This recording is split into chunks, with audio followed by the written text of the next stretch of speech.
Hello, shooters, loaders, and casters. Welcome to the Georgia Shooting Connection Friday night live stream. We hope y'all had a good week. How was your week, CW? I had a great week. Hello, everybody. Welcome to the show. Yeah, really good week. We had some pretty good weather. Been cold. We've had some frost most of this week in the morning, and I didn't get out of the 40s today. Been in the 50s as highs most of the week, so we're getting some fall weather. Deer hunting for us is just around the corner. Well, it's already on for primitives, for bows and such, but rifle season starts next week. I got to the range today. I had all day at the range today. Really, really good day. Just, overall, good fun time. Made a couple videos. Got a couple more to finish tuning up. So good stuff. Kentucky, Chad, how was your week? I'll just be honest with you. It was real good till yesterday, about 5 o'clock. Ooh.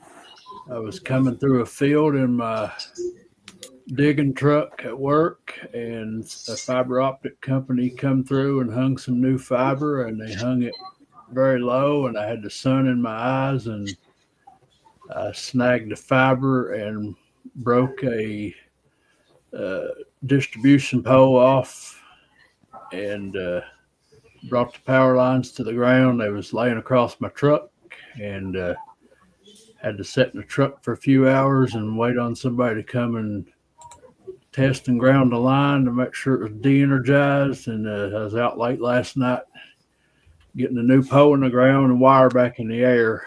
So not a good day yesterday. And it ain't over yet, because I got to go through all the protocols of the safety meetings, and had to go take a drug screen today. And there's no worries. I mean, it was an accident and things like that happen, but it's still stressful to know that it happened. Yes, sir. That's why there's regulations for the height the wires have to be too. Well, they're going to try to pin it back on Spectrum. That's who hung the fiber, and it's always Spectrum's fault. My truck is 13.3, and it's supposed to be a minimum of 15. And where my truck caught the fiber at, it was probably 12 foot. Yeah. Right. There you go, sir.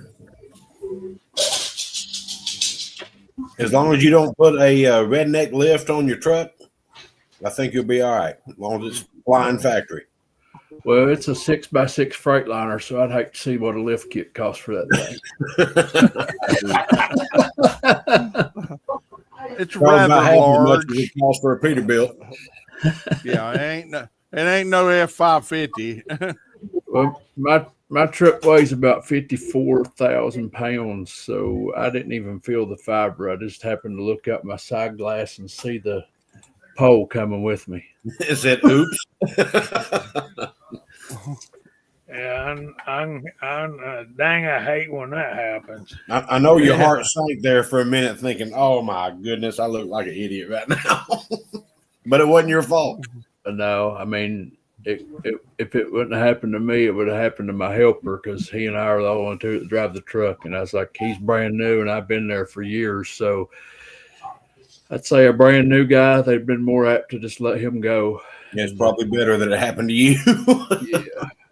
Yeah, I would rather it have happened to me, because one, he don't have enough experience to know to stay in the truck. He could have hopped out on the ground and got electrocuted or anything. So, yep. But anyways, what about you, Rebel? Oh, pretty good week. A little slower than last, business wise. But I've got a couple nights, full night's sleep, so. I love this fall air. It's cool in the morning, rather chilly, and then warm during the day.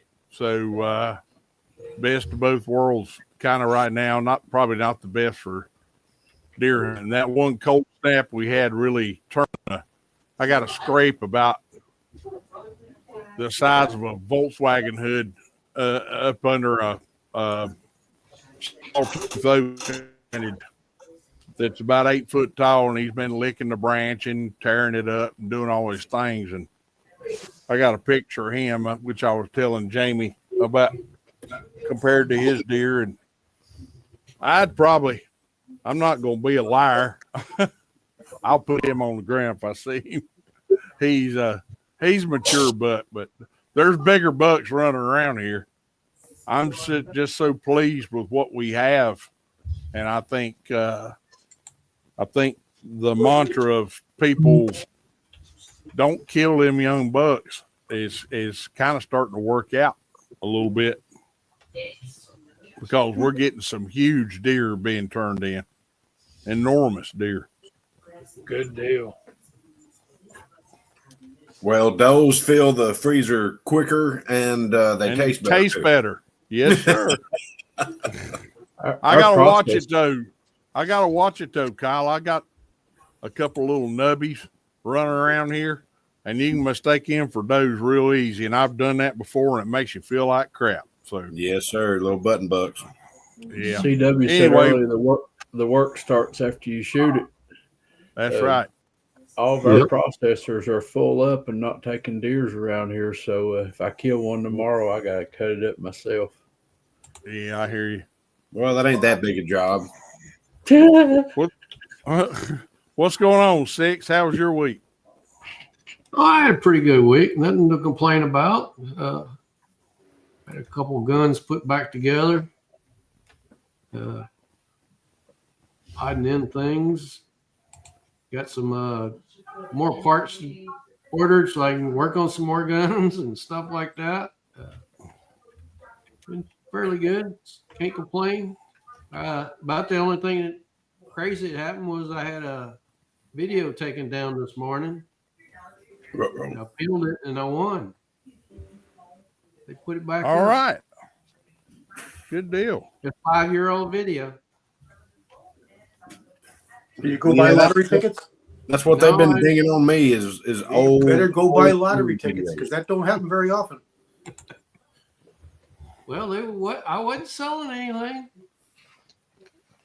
So And you think the rest of us were doing things wrong when we got them taken down? yeah, I don't know. It was pretty bland video. It was just me sitting at the bench. The AR was sitting there beside me, and I was showing my target where I shot with my AR, and that was it. 3 minutes long. I reviewed a brand new Ruger American on the bench. They took it down. Told me I violated community standards. Community guidelines. Yeah, big sign. Nothing's for sale. Beginning of the video, like I always do. Yep. Golly. It's just them being them. Well, Yeah. I wanna say something, but let's welcome everybody in on the panel before I go on. Yeah, what's up, Kyle? Actually, Uncle Bob's here. Uncle Bob's here. I had Hey, a really Uncle Bob. had a really good week. Got done with work. Had a productive couple of days off. Managed to smelt down about a little over 50 pounds of lead. Let's see. Got everything. Of course, the wife did this. Got everything blowed off, and got the yard cleaned up a little bit. Found Ingles had 50-pound bags of potatoes on sale, so canned a bunch of potatoes. Let's see. Lit the smoker up. Did a pork butt, a tri-tip, some chicken, some sausage, and a deer shoulder. Shut your mouth.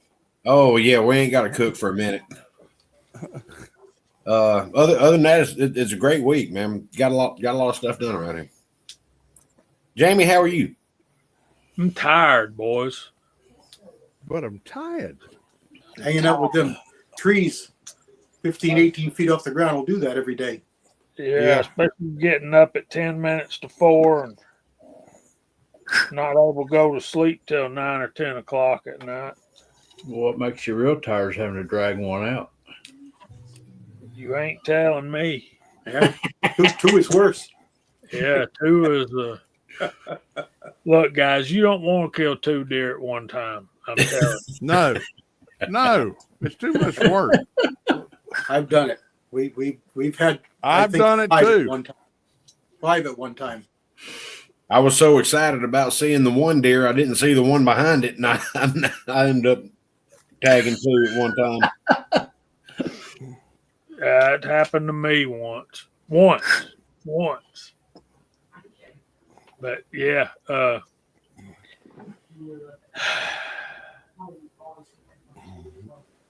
yeah, Kyle, I've never seen anybody smoke a whole front quarter like that before. That gave me some ideas. Oh man, it was fantastic. Now, bet. Kyle, I also heard that a guy had one of my customers had brined a couple of young deer, their hams. Yeah. Had brined them with intentions of doing something else, and said, "Oh heck, I'm just going to smoke them." And he said, "Oh my God!" I told him, I said, if you brine anything, chicken, potato chips, whatever, I said, it makes it better, man. I mean, I'm a firm believer in that, but I've never tried brining. I've got recipes for it, but I've never done it because I'm pretty happy with what I do. So, yeah,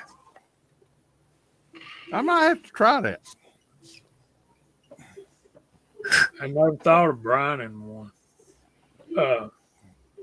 Yeah, what I was going to say was any of the guys on this panel, and I would go to I'd go so far as to say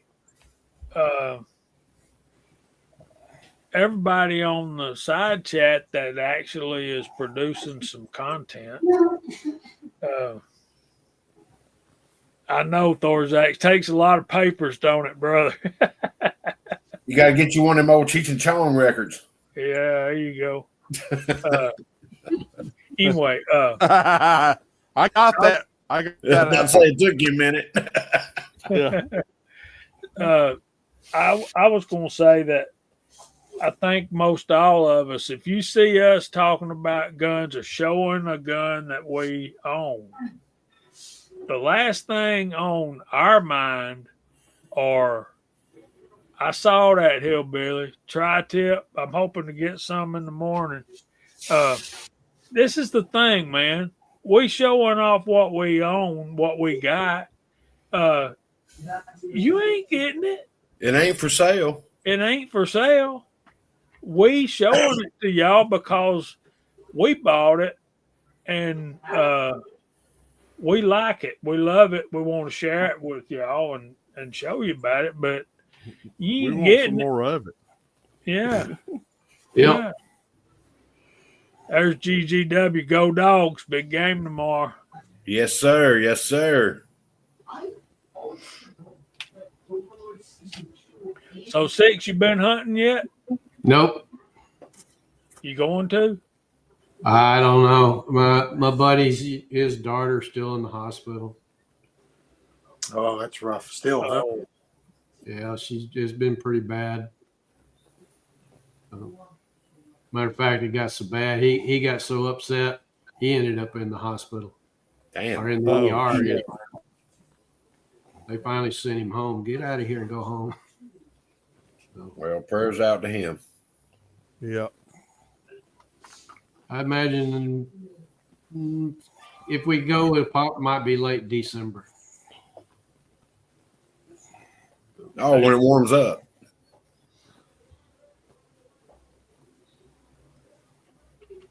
They're usually up there on Thanksgiving, but I doubt they're going to make it this year.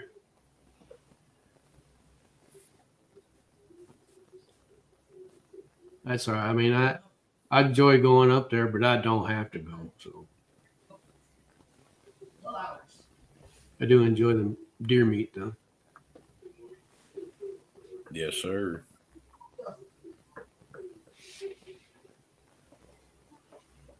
So, yeah, that was my point. We show these things, but it's not the last thing on our mind is selling anything. Oh, yeah.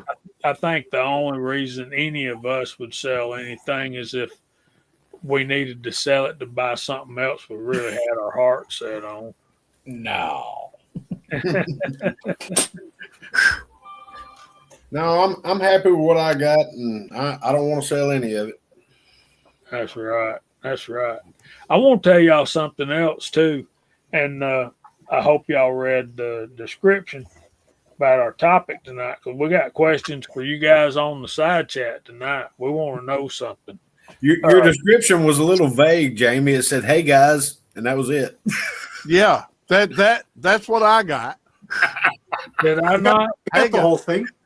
No, I got the whole thing. I got hey guys. That's what I got. I was like, Hey, okay. This morning I got the whole thing, but when I went to click on it here on the computer, it just said, "Hey, fellas." Yeah, hey fellas. Yeah. Yeah. Hang on, Jamie. I'll send you a picture of it. I still got it right here. Hey I fellas. don't want to know that bad, Kyle. Just Oh, you're gonna get it. You're gonna get it. anyway, this is the thing. So y'all have heard me fussing about my trigger and my 350 Legend, the mil spec trigger. Well, what I wanted to do was my 350 Legend has an Aero Precision upper receiver and lower receiver, and I wanted to keep them straight. So what I wanted to do was take that RAV 140 trigger out of the Anderson lower and put it in the Aero, which I eventually will do. But because it's hunting season and I didn't have time, I just swapped the lowers, pulled the stock off of the one and put it on the other because it's FDE anyway. So I took that gun to the range this morning, and with that other trigger in there and my hand loads, I'm shooting less than an inch at 100 yards. I don't hate that. No, and that's 160 grain soft point Federal Fusion bullet, and it's running about 2,090 feet per second Why so slow? at the muzzle because that's where it grouped. Oh, okay. Dare won't know the difference. I pulled my 350 Legend out of the stock. I forgot why. Oh, because I tried to swap the stocks. Another story. Put it back in, got everything tuned up, and something must have shifted a little bit because it doesn't shoot so well. I took it back out again, made sure everything was copacetic, put it all back in, and it's fine. But the loads that I had worked up and aren't shooting. I couldn't get any of those 160 grain coppers to shoot at all. I tried 4 different powders. Nothing. Will not shoot. So I went back to that FS11 powder, which I've been liking with the 400 Legend, and that 155 grain Sierra that I found last year. And I've made up 3 or 4 loads. And one of them is running right at 2,400, and it's shooting on top of each other. It's about 3/4 inch groups at 100 yards. The half a grain more is like 2-inch groups. Half a grain less is like 1.5 inch groups. Yeah, sounds like my. It's 308 like I've cast been bullets. playing with. It's like really good or really bad. It's weird. Like 2/10 of a grain can be the difference between, cornbread and dog food. Yeah. I find that commonplace with cast bullets, but almost it's never that way with jacket. I Almost perfect never. with the gold dots. I went up a half grain. There you go. I went up a half grain on that 308 load, and it went all to pieces. 16.5 inch barrel, and it's shooting right at 24. 2385, 2390, 2405, 2405. But I call it 2400, which is pretty good velocity. But it's a light bullet, 155. It's a pretty light bullet. Well, these 180 grain factory rounds right here, they're advertised, printed on the box, 2100. Yeah. And but the way I figure it, if I'm about 2100 with that 160 grain bullet and it's grouping less than an inch at 100 yards, yeah, Ship That it. just goes. That just goes to Oh, show it'll work. you It'll you absolutely can work. kill a deer dead with a 9mm bullet, because that's what it is.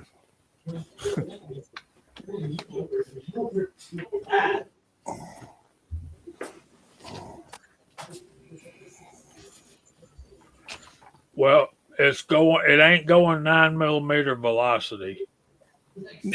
Not 9mm pistol. No, absolutely not. It's just a 9mm bullet. Hey, Chad, my partner, you know, who's in a wheelchair.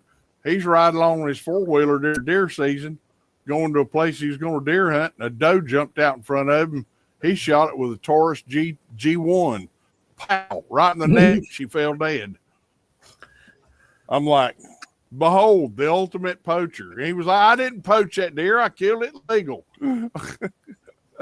Have my license and everything. Yeah.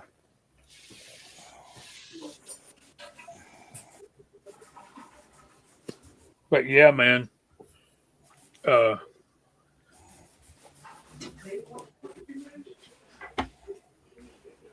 still like 35 Remington better, but that 350 Legend in an AR platform is pretty sweet. Now that I got it shooting, and it was that mil spec trigger the whole time.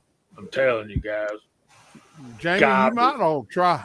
Yeah, might all try it when you decide you're going to replace it. A Trigger Tech. They make some nice triggers for ARs. really. Yeah, Jamie's very really got nice. me thinking about a 350 Legend. I don't need another rifle at all, but man, that thing's fun.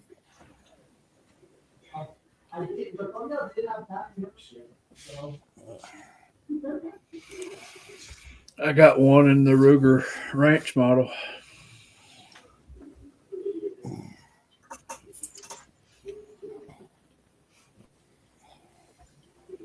I'm the old fuddy duddy. I hadn't jumped on the Legends yet. Although if I was going to jump, that 400 Legend at CW's really friggin' impressed me. The 350's got a pop, but the 400's got a roar. I mean, it thumps. You should hear it. That's what. Now that I got it That's tuned what I up to would go with. 2,700. Do what? You CW? should hear it now that it's tuned up to 2,700 feet per second. Oh, I bet. Well, it's shooting pretty good when he was down here. Yeah.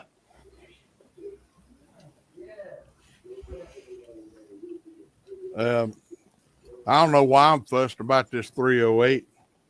I'll probably kill a deer with it this year, maybe. I just had a new rifle I hadn't loaded for, so I was bound and determined to make it shoot, and I did. What Got a are you good shooting hunt load. Remington heavy barrel, HS precision stock.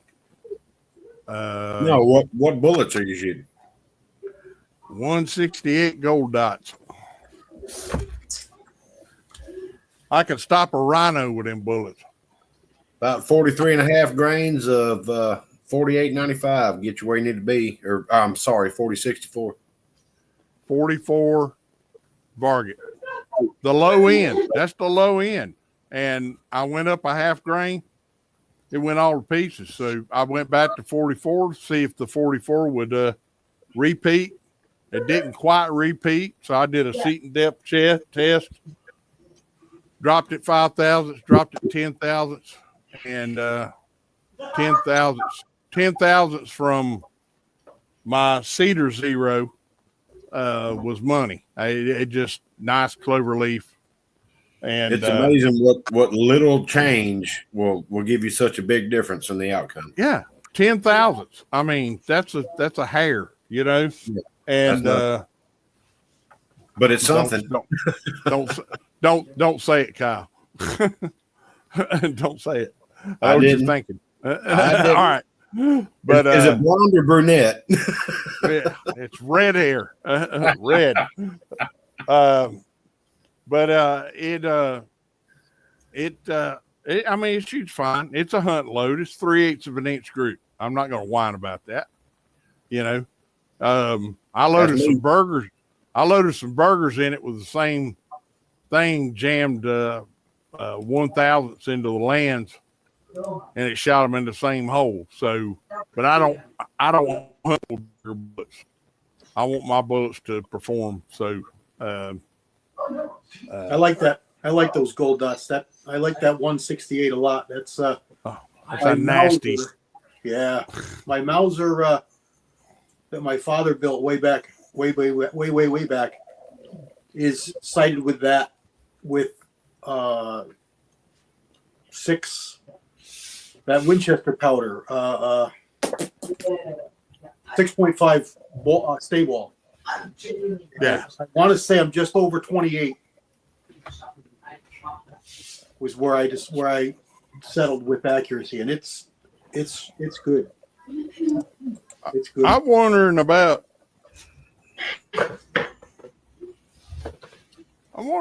this in a 308. I probably can't get the speed. Yeah, probably not. What do you got? Hybrid 100V. I haven't. That's an unopened thing of powder. I haven't tried that or anything, but they say it's really nice powder. I hadn't played with it at all. Say it's really clean. My loads with in that 350 is with Winchester 296. That ain't clean for a half a second. No. It ain't. That is the nastiest stuff ever. Hey, Tommy boy, But it works. out there. CW, is there a load for 350 with a supersonic load with 1680? Oh yeah, Yeah. sure. 1680 works pretty good. Once you start, everybody says I worry about compressed powder. 1680 loves it. Yeah. You sit on that stuff, and it turns into a different animal. It's just clean and gives speed. Yeah, that was my only powder for hunting loads in the Maxi 1680. That's the only thing I would use. That's it. All And right. the Legend is nothing more than a hot a hot Maxi. Yeah. Y'all ready?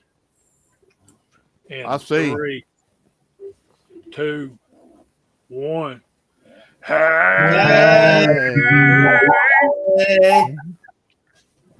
What's up, Mario? West Coast weirdo. So we need to take a second to say thank you to all of our veterans for Veterans Day. And we're about a minute away from calling out the side chat. But I want to tell y'all that this ammo right here out of my 350 Legend AR shot about 2 inch and 3/4 to 2.5 inches. I'd have to measure it, but it didn't group nothing like. It wouldn't shoot in mine either. The 150 shot good, but I think it's just too light of a bullet. Yeah. I'm not thrilled with that 155 either, but it's the most accurate one I found. If you can't sling an anvil down range, ain't no point in shooting it. I like heavy bullets too, especially it's basically a big 9mm, so I want the heaviest bullet I can run. Absolutely. Those 160s are shooting great though, and I can't wait to try them on game. But I've taken two deer with my 350 with 220 grain lead cast hollow points at about 1,400 and something feet per second. I got to stop and call out the side chat. But remind me to tell you something, CW. Tell us something. After this is over with. So, Oh well, you What just do you said want to use? What do you want to use for a word? how about 350? Okay. Y'all can spell 350, can't you? Yeah, Maybe. all day long. That's 340. 3, 4 plus 1 square root of 2. Yeah. TREEFIFTY. BR 549. 49. North Carolina don't do no square roots. Tree fitty. Tree fitty. 350. That's right. And everybody said, 350. I love it. that's what I heard. I do. I love it. I love it. Smart. Yeah, Scotsman says it's spelled 44. So 44. Jesus Christ. One And track 44 mind. ain't even 44. It's only 42. Oh, come on. 41. Well, Hey, am I technically- not lying? What's the diameter, Kyle? Tell me the diameter. Four, it's almost 430. How big is a 44 mag? What's the diameter of the bullet? 429. 432. What's the diameter? Depends on if 429. you cast or not. One at a Well, I time. don't Please. cast. One at a time. What please. size is the 38? There's only one Kyle here. What's the diameter, Kyle? 432 cast. I didn't ask you that. 44 Magnum, jacketed bullet. What's the diameter? 429. That's 42 where I come from. At best 43. 38's a line too. Yeah. All right. Here we go. Yeah, they lying too. All right. Kentucky Rimfire and Hobbies is on the panel and in the side chat. So is Kyle Luss. So is Texas 6. So is CW Longshot. Andy 79Z28's out there. Paul Loud. Tommy Boy. GGW Outdoors. Walks Fletcher. Edward Petty. Dwayne 7834. Bobby Barlow. Ron 2A Matters. Glenn Davis. I'll get to that. Papa's Place. Mark Thomas. I hate you couldn't stay on with us, buddy. Casey Dolph, Glenn Davis, one guy. Mike the Rebel Hester is also on the panel. The Crazy Scotsman says it's spelled 44. Andy again, Walks Fletcher. James Pugh, Crash. And Tommy Boy, I don't know what that means, but yeah, he's put 350 in there. 429. That was a Ford engine, wasn't it? Yep. Sure. Anyway, A damn good one. yeah, Walks Fletcher. Big old FE. Yeah. All right. Paul Loud made it in time for roll call. Welcome, everybody. Thanks for being here. The bullet that I'm using is a Federal Fusion, which is it's past the bonded. It's kind of like got the groove in the lead, and then it's kind of like the Hornady Interbond, I think. Interlock. Yeah, interlock. I don't know what that means either, Dave. Okay, back to our topic tonight. If y'all remember last week when we were talking about hunting bullet construction, I told y'all that that I had some of these pulled bullets from American Reloading that were from Sig Marksman Hunter, and that they were Sierra Game King or Game Changers, one or the other, with the skived nose. They call it skived nose, whatever you want to call it. Tommy Boy says Federal Fusions are plated. I wouldn't know about that, but that's what I'm. They're they're chemically bonded. Yeah, they look like powder coat. They're chemically bonded.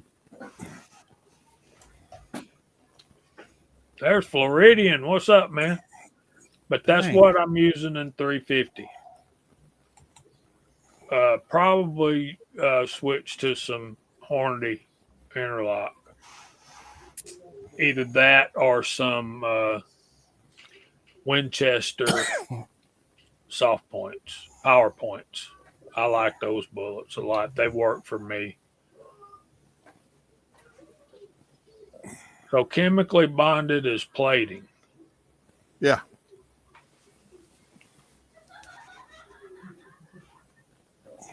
Well, I'm glad we brought this up. I'm learning so much from y'all. I Here's the got thing. bullet somewhere shot in ballistic still, but I don't know where it's at. All right. Here's my experience with the bullets that I was using in 270 Winchester, and Walks can fill y'all in on the rest. Definitely a tried and true hunting cartridge, especially on medium sized game like deer. I killed a buck, and he ran and crashed and died.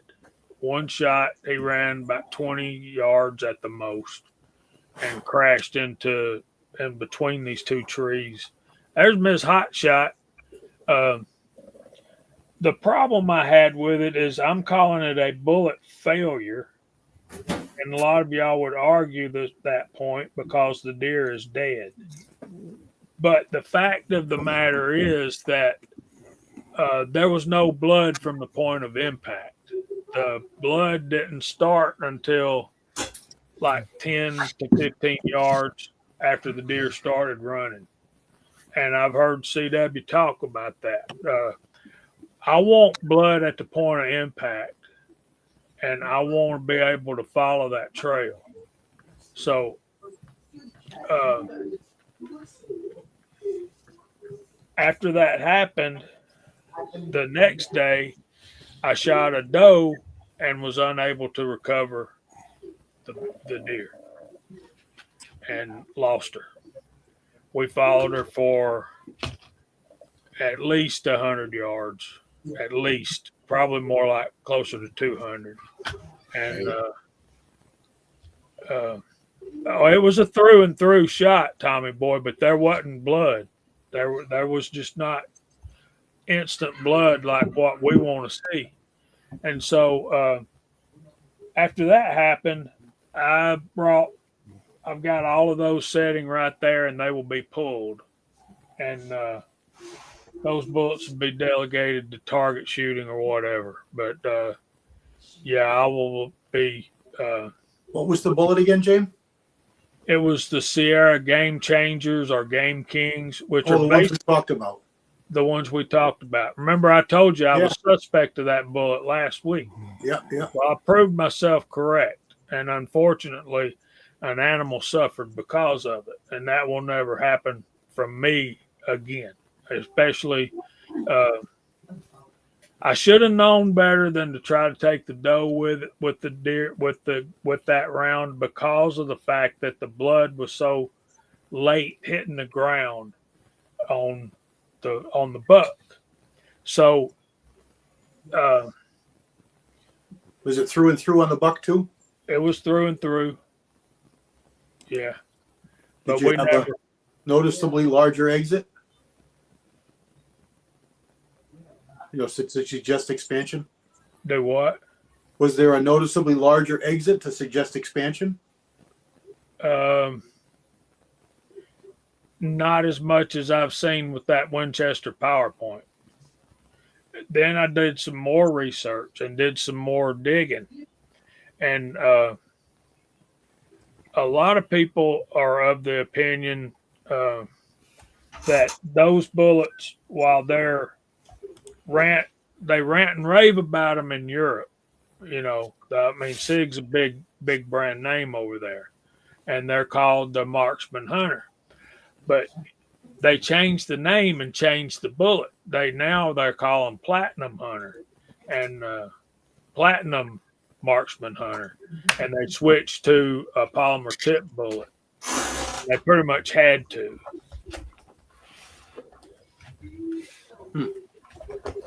Well, it's good to know. How high did you hit the buck, Jamie, on entrance? Right in the middle of the front shoulder. Okay. And then obviously you were up in a tree, so the exit was lower. Yeah, it was 15 feet up, plus it's downhill a little bit. So the angle. So he should have been pumping immediately. Yeah. You would think. I mean, the one end of the heart was completely gone. Yeah. Both lungs were penetrated, and I'm concerned that I hit the.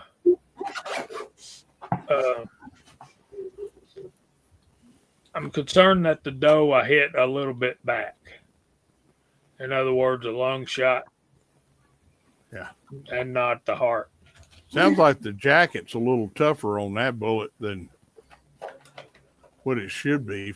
Well, upon my research after the fact, I found out that they're described as a varmint bullet.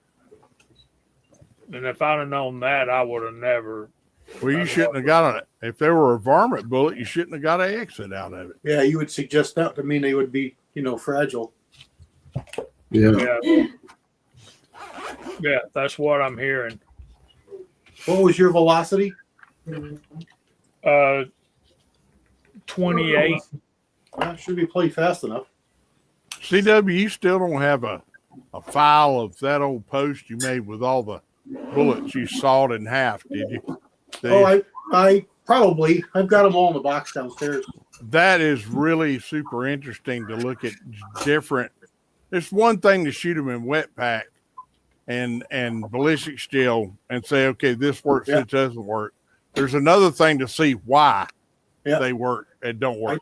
I took about an hour and clamped them in vices, and they blew out, and I put them in the Bridgeport. I ran a mill across them, and I lost. It took me probably 6 or 8 bullets each one to get them to finally cut them, because you can't hold them halfway. You got to hold them less than halfway. It wasn't easy. It wasn't easy to get those bullets cut. But some of the bullets are thicker on the end, and some of them are thicker on the ogive, and it's weird. But it kind of explained what we were saying. The guys that, like me, that were shooting in the terminal Tommy, so to speak, that were shooting in wet pack, going, "Hey, this works, this works, this works." To see why it worked was interesting. And that was near or shortly after Nosler changed some of the ballistic tips over to a tapered jacket. Yeah. They used to be the early ones used to be like the SSTs, which are the same thickness jacket.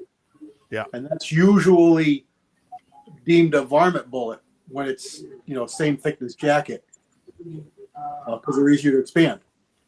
Tapered jackets are resistant to expansion, so they act more like a premium hunting bullet. But everybody knows the SST will kill, Yeah, they do. They're a good balance. Yeah. That's interesting, Jamie. I hate you lost that doe. That sucks. Yeah, but the more I beat myself up about it, my partner just says, "Look, Jamie, you ain't lost one in a long time." And he says, "I know how you shoot. I know how you hunt. You hunt long and hard enough like you do, like we do, and eventually it's going to happen. It's part of deer hunting that nobody likes to think about." And I'm like, "Yeah, Billy, but after all these years and all those good, clean, hard kills that we've got, it nauseates me to no end to think that an animal's out there suffering." I mean, I know it's dead. I mean, but it fed the masses. But there again, I've got a buddy I hunt with, not deer hunt, but groundhog hunt, and he's so practical about stuff. He's a Yankee. He's from Southeast Ohio, and he's like, buzzards got to eat same as worms. And I'm like, yeah, man, I ain't like that. I'm like you, Jamie. I want a good, clean kill, especially if my shot was good. And even if it's marginal, I want my bullet choice to be all right. That's the ethical thing to do, and you feel really bad if the animal suffers. So, but John tends to shrug stuff like that off and says, crap happens. I think he's a little nonchalant about it, but that's just me.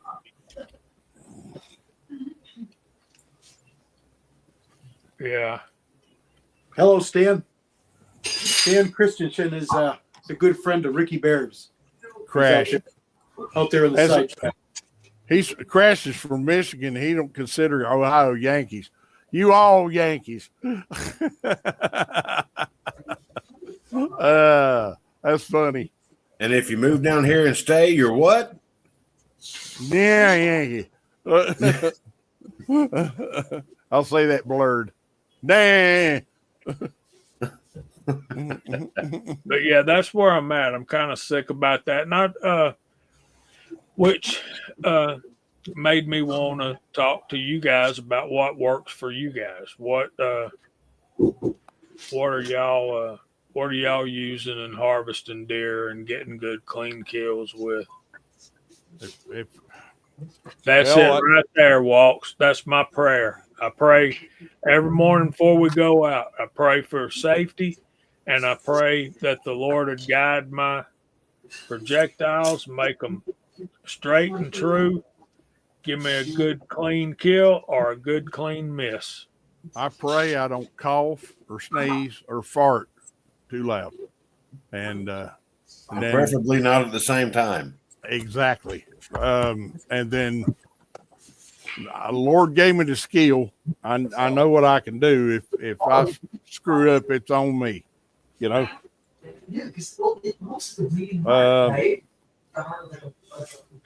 So let's see.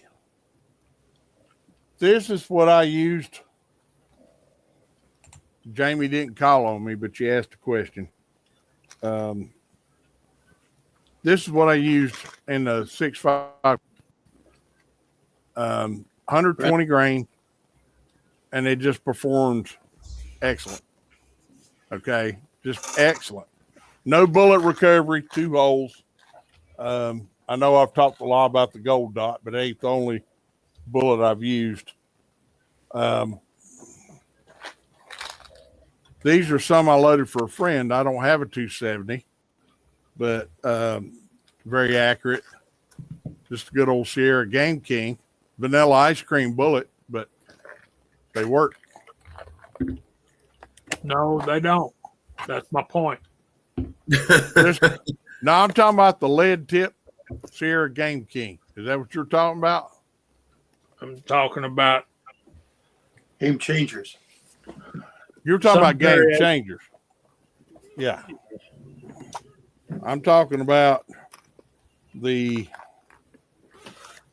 good old original lead tip. The core shedders. They always spit their cores out, but they work. Yeah, they work. I mean, and someone said something, I think Tommy Boy said something about losing their jacket. Hey, that's shrapnel, you know. I've been using those for 30-something years, and I've had no problems. Yeah. Yeah. You know, it's technically a bullet failure, but they kill good. I switched over to the tipped ones, and I've shot 2 deer with them, and I ain't had a bit of problem with them. Now, I'll tell you what, I've seen a lot of complaints about this bullet, and I have not had a problem in heavy 6.5 or 6 millimeter. ELDX. Yes, sir. They have killed fine. One deer ran, but that was my fault. Big buck, due to the angle of entry and exit, I hit him in the top part of the shoulder and I exited under his armpit, or leg pit, as you will. I can't just put my hands on the box because my 6 millimeter tray is too heavy to just pull out right here. But an 85 grain partition out of a 243 is wicked. Absolutely wicked. They're not the most accurate bullets on earth, but if you can get them shooting under 3/4 of an inch, it's golden. They're just tough. John Nosler didn't design those for moose for nothing. So Yeah. My little arc, I got it sighted in with 87 grain Hornadies for target. They're not a game bullet. And then The VMAX? No, it's a match bullet, just a Okay. hollow point match bullet. But the 85 grain spear, boat tail, soft point, and 85 grain partitions are all shooting with the same load at about the same velocity. The Hornadies will shoot half-inch. The spears will shoot half-inch. The Noslers, they're about 1.5 inches. Yeah. But 1.5 inches will kill every deer I ever shot at, so it's relative. Yeah. What's that 6-arch muzzle velocity? Depends on the bullet, but with that bullet, I'm just shy of 31. Okay, 31. 85 grain. But it's shedding speed pretty quick. So, Oh, yeah. but at 100 yards, an 87 grain VMAX, which is a tougher 6mm varmint bullet, might perform. You know how we did it with 300 blackout. It might perform as a hunting bullet. There's a lot of people that say that it really does do a good job.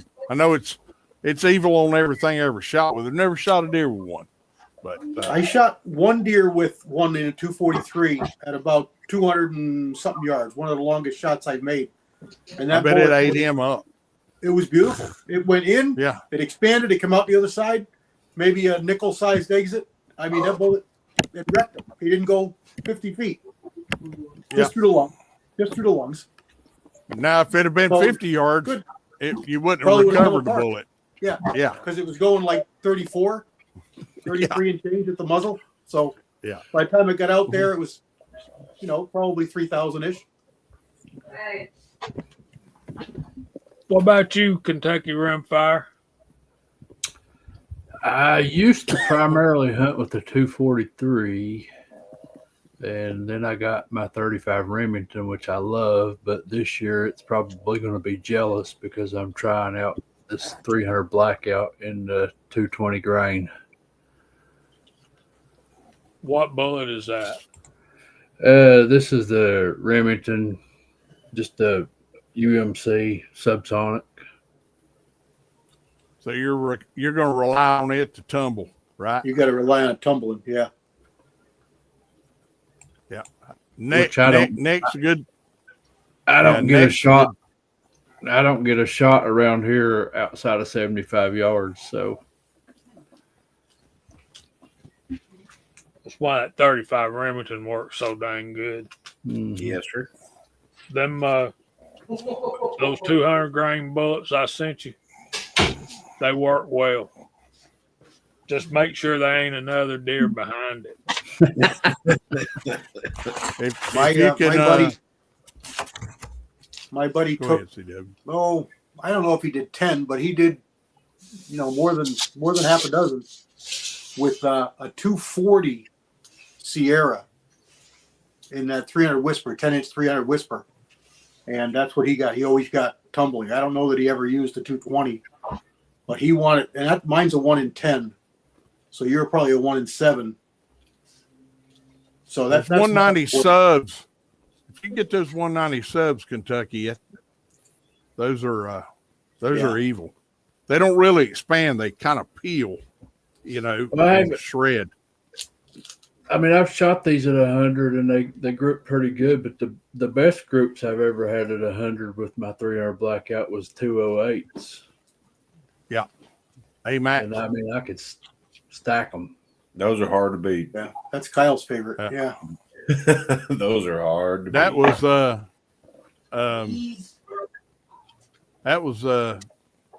what was our oh Lord, what's his name?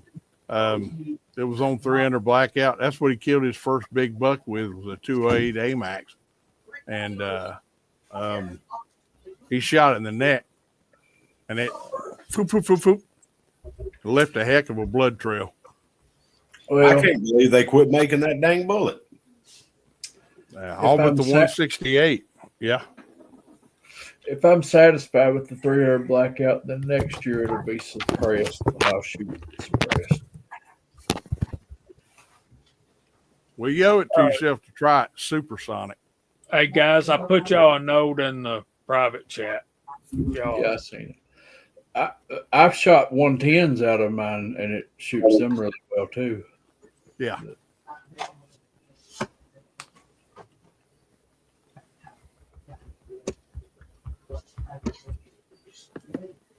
I've shot about every weight that you can through a 300 blackout. My 110s, I call them worm burners because they are cooking. Yeah. But they are spot on accurate. Yep. At 100. But the 208s, I can lob them babies into anywhere. Hell, the 230 grain Elvis missiles, and Jamie shot them too. It's like throwing a football. You know, when you get past about 45, 50 yards, you got to lob it in there. But you can throw them. There you go. There you go, Kentucky. Okay, Oh, yeah. I thought I met a guy at the range today, and he was an interesting guy. He's shooting 7mm 08 Ackley improved, and he's shooting those Barnes TSX all copper, Mm-hmm. and he said he said I've been using those for years and they work really well. And he says that he shot one through a jug of water and then dug it out of a clay bank. And he said it opened up to about a half an inch. And as I'm going home and I'm thinking about what he was saying, he said, man, they work great. And I said, yeah, those things, a lot of those copper bullets will peel back when they make impact and they're going through there. And I told him, them things work like a daggum broadhead, man. He said, he said, not this one. This one only opens up. It's a controlled expansion thing, and it opens up like about 2 to 3 times. He said about a half an inch. He said he's got one. He just didn't have it with me to didn't have it to show me. GSX. Blue box. Blue box. Those things ain't cheap. They don't give those away. No. They like those a whole lot. But when you load them, they're very frustrating to load. You got to think opposite of what you usually do with a copper jacketed bullet. They like a long jump, and I mean a long jump, and it's almost like a pressure relief thing. I'm not sure what causes accuracy issues with that if you load it long.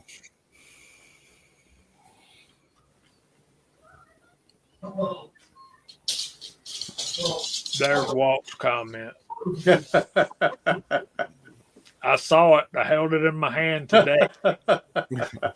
Waltz, I know he never did a plan for any 308 cartridge to be improved because he said 308 was already improved. So it's 9 o'clock and we've got a little bit of a surprise for y'all this evening. Y'all ready for this?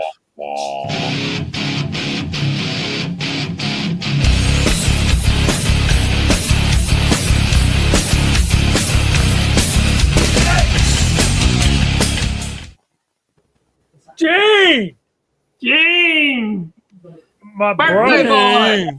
What's up, brother? What's up, birthday boy? How y'all doing, my peoples? Thank you very Birthday much. boy. Yep. Sunday, baby. Well, happy birthday, brother. Happy early birthday. Happy birthday to you. Everybody, come on, guys. Happy birthday to you. I'm gonna be the big 5'9" on Sunday. Oh, Lord. Youngster. Yep. And I'm going to see Zach Wild. Nice. on his Zach Sabbath tour where he's doing all his favorite Black Sabbath songs. Nice. So that's what I'll be doing. Man, take some video and send it to me. Oh, yeah, I'll definitely do some video for it. I can't upload anything to YouTube until December because I got a strike and they blocked me off for 3 months. Them bastards. They didn't delete my channel, but they've been hacking my videos like crazy. And it's just been, I've just backed away from all social media. I've only done a couple little short things on YouTube here and there, Instagram, just dealing with life, you know? And it's been depressing, man. Just to get an email that YouTube's delete this video, YouTube's delete that video, blah, blah, blah, blah, blah, blah, blah. It's like, oh. And they're all 9 years old. Yeah. Yeah. I started my channel in 2017, and they're going back to, I mean, like the first year, just deleting videos out. But I was talking to Brother Jamie on the phone the other day, and I've been saving pieces of brass at work just out of habit. So I brought a couple really good ones tonight to show you. I'm sure you're all going to be familiar with them. But the first one I want to show you is a REM UMC. So I can get to focus in here. It's a 250 HP. Now, this is a 250 Savage round, okay? But prior to 1956, they were stamped 250 HP for high power.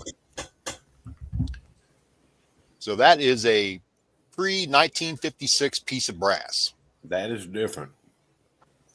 I got the eye. I just spot these things coming across, in front of me. I'm like, oh, what is it? What is that? That does not look familiar. So I thought I'd show that. I'm sure everybody on here is familiar with this. I asked Jamie about it, and Jamie was like, I'd never heard of a 250 HP, but it ends up being a 250 Savage. Yeah. Because it was designed by them. So the 250-3000 Savage HP, also known as 250 Savage, is a rifle cartridge created by Charles Newton in 1915. It was designed to be used in the Savage Model 99 hammerless lever action rifle.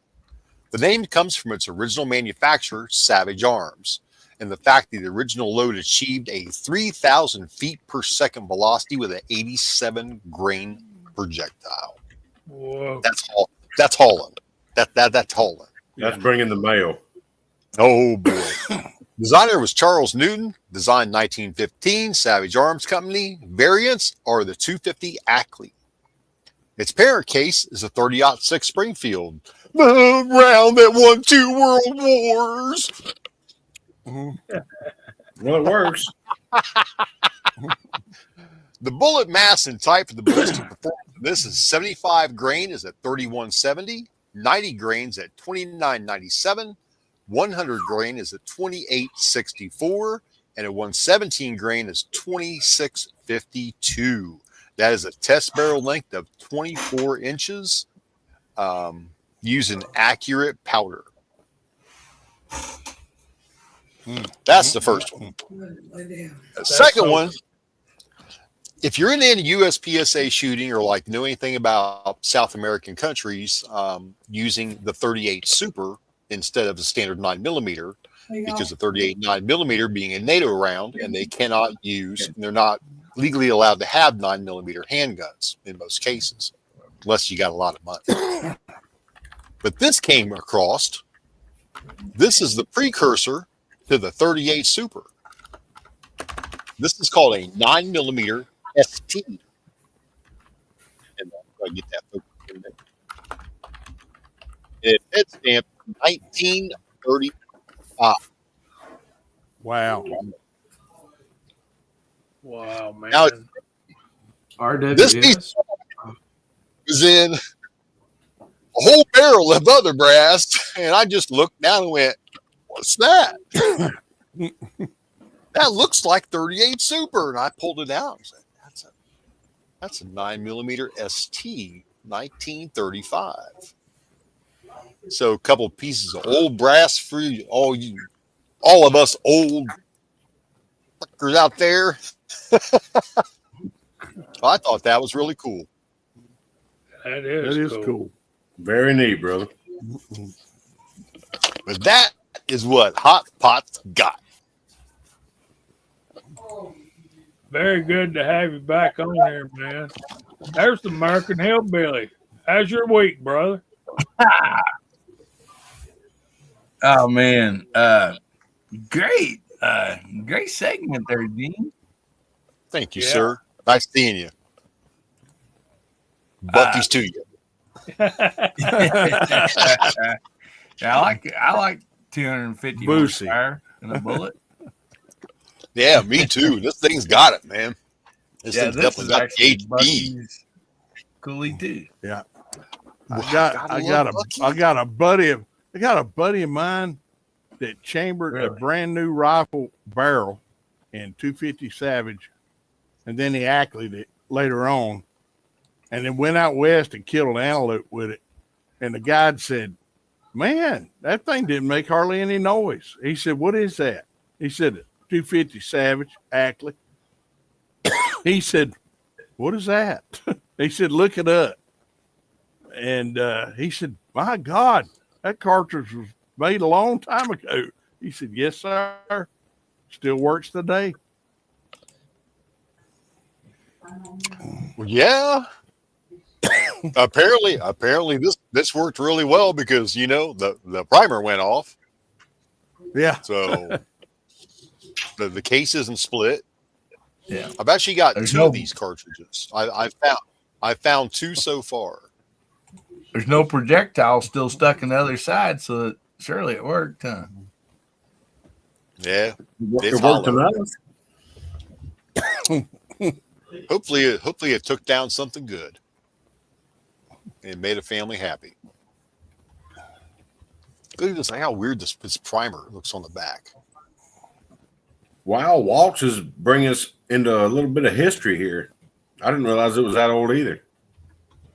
Yeah. Oh yeah.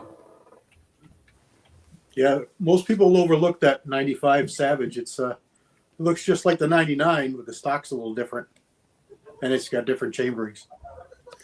That Savage rifle Arms was is ahead of its time. Yeah, Savage Arms is a very old company. People don't realize this, but when they make I've got a Savage 308 bolt action, and Ms. Hotshot, she's got a 22 or a 223 bolt action Savage, and they're both good shooting guns. I like that yeah. Savage Brian's got in that 40. Yeah, the 400. My new 400 Legends, the Savage 110 Hog.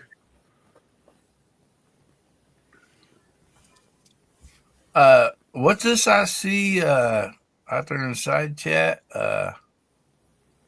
Yeah. It's a fact. I saw his birthday supper.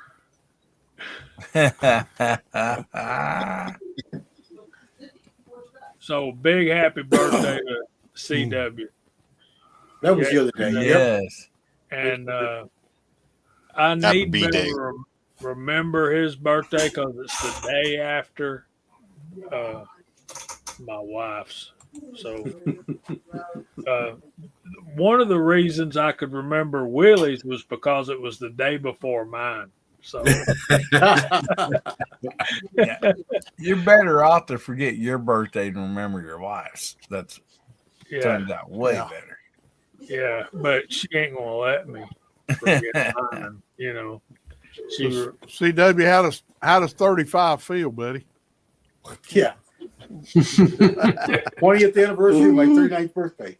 I was about to say the same way it did 35 years ago. Yeah.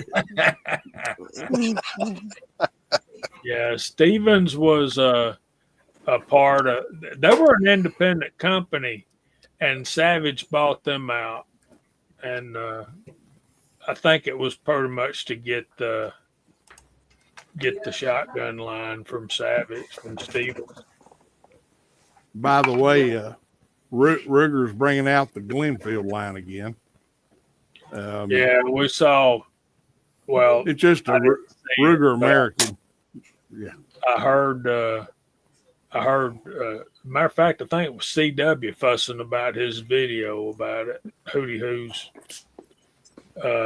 So we got CW had a birthday yesterday. My wife's birthday was the day before. I took her out to Chinese. He's got a big concert coming Sunday and his birthday.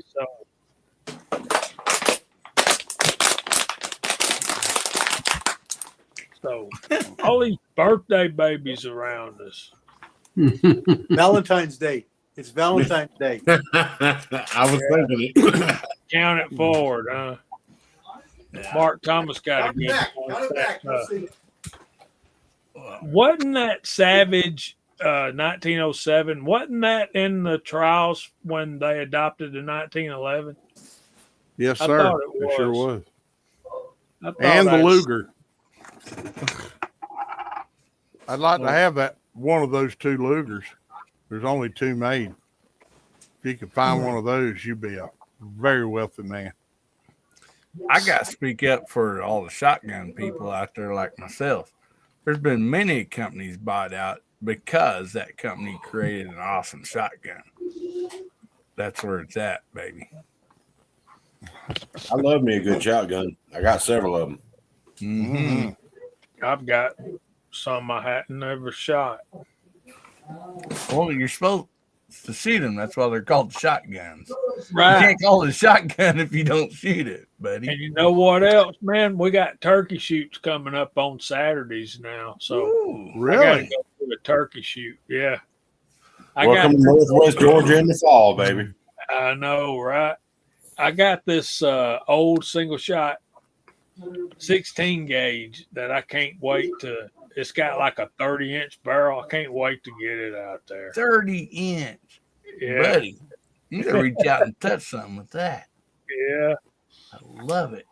I got a Make sure you Winchester do a video on 1300 that. with a 28-inch barrel. Yeah, So, Dan, you do a video on that, baby. Because Yeah. That's what I got, Glenn. Glenn said he's looking for a 16 gauge break action single shot. I forget what I think it's a Savage. I got a New England 12 gauge. Oh, wow. I got some good shotguns. I got a bolt action 20 gauge. Those are so cool, aren't they? Yeah, it's fun. I got a Mossberg bolt action magazine fed 12 gauge rifled slug gun. It's fun. We used to have a whole pile It of hurts. long barrel shotguns around here because we're big duck hunting, big on the shore. And I had a 38-inch. They made some 40s and 42s. Jesus. Marlin. Yeah, duck guns, goose guns, actually. Yeah.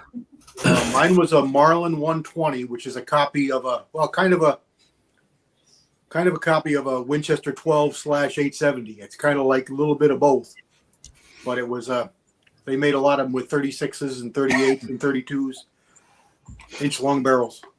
Well, I'm a rimfire guy, so I'd like to have one of the old 410s over 22s. Yeah, those are sweet. I love mine. See, I got- I got a 2220. my dad had a Marlin goose gun. It was 40-some inch barrel. Mhm. For it to fit in the gun cabinet, the barrel had to come off, and the barrel barely fit in the gun cabinet by itself. By itself, yeah. It almost took two people to carry that thing around for a while. I mean, especially if you was out there pheasant hunting.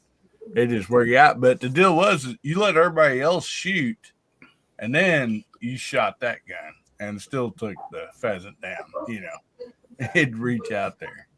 Those things right there that Fuzz is talking about. That was the first gun I ever hunted with. It was 22 410, model Mhm. 24. I want to say Savage Stevens. Yeah. The early ones were 24s. They were 22 410s. Well, I mean, we call them 24s today, but they were labeled 22-410. The very early ones. And they had a little button on the hammer. Pushed it down or flipped it up to shoot what, a 22 or. The later ones had a lever on the hammer. The earlier ones had a lever on the side of the receiver. Yeah. Okay. And see, that's when my grandpa let me use his. The deal was what I was told: rabbit, squirrel. You take the headshot with 22. If you miss, then you shoot the 410. But he's like, always try to get the headshot with 22 first. Knock its little noggin off. Yeah. Yeah, I hadn't played around with my 2220 a lot. I know it works. Yeah. The one with a 22 mag and a 20 gauge underneath it, that would be awesome too. Yes, sir. Like mine. We need to play with that, Jamie. Yeah, buddy. So yeah. And I think it was GGW's got one, 22/20. Vanessa, they're out there. They're getting harder to find. Bolt action shotguns. Though they're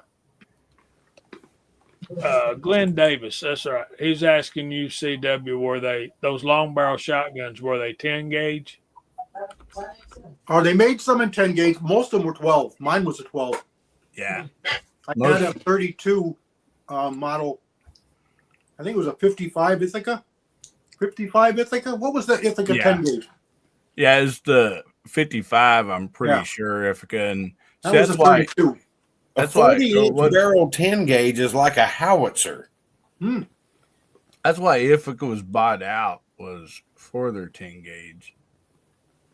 Good Lord. I mean, I wish I never sold it. That thing would recoil on you for about 4.2 seconds. Just wow. They really didn't kick that bad. Okay.